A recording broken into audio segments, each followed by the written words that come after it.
Good evening, everyone.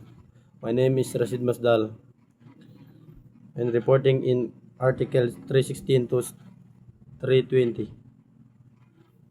Article 316 Other Forms and Swindling. Category Crimes against property, swindling, and other decides. Act Punish. Ito po yung mga punishment. Number 1, pretending to own real property and conveying, selling, encumbering, or mortgaging it. Number 2, disposing of encumbered real property without disclosing to encumbrance. Number 3, wrongfully taking one's own personal property from its lawful possessor to later prejudice. Number 4, executing fictitious contract to prejudice another.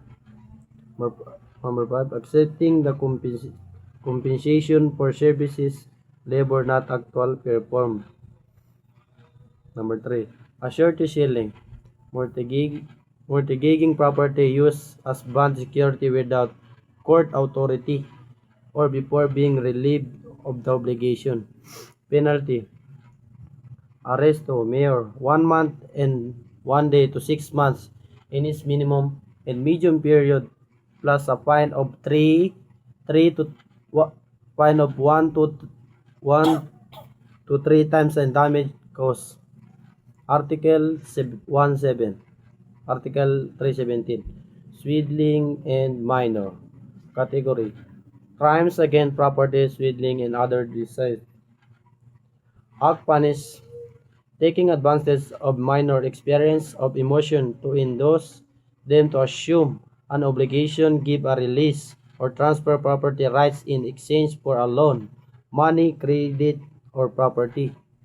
Kumbaga, pinagbabayarang utang. Aresto, mayor plus a fine of 10 to 50% of the value of the minor's obligation. Article 318, other deceit. Category, crimes against properties, swindling, and other deceit. Acts punish, depriving and damaging another through deceit not covered in Article 315 to 317. False pretenses not amounting to estafa. Number 2, profiting from exploiting public crudity, dream interpretation, fortune telling, or similar practices.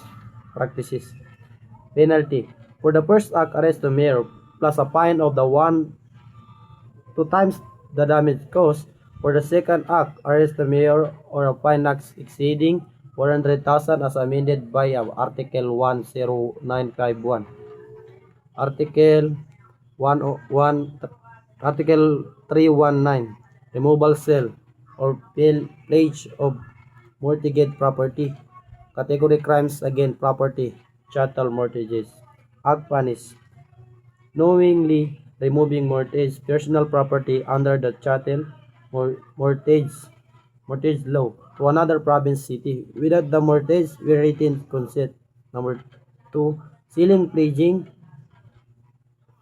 mortgage personal property without the mortgage written consent endorsed on the mortgage and recorded with the register of deeds. Penalty, arrest the mayor or a fine the twice the property's value.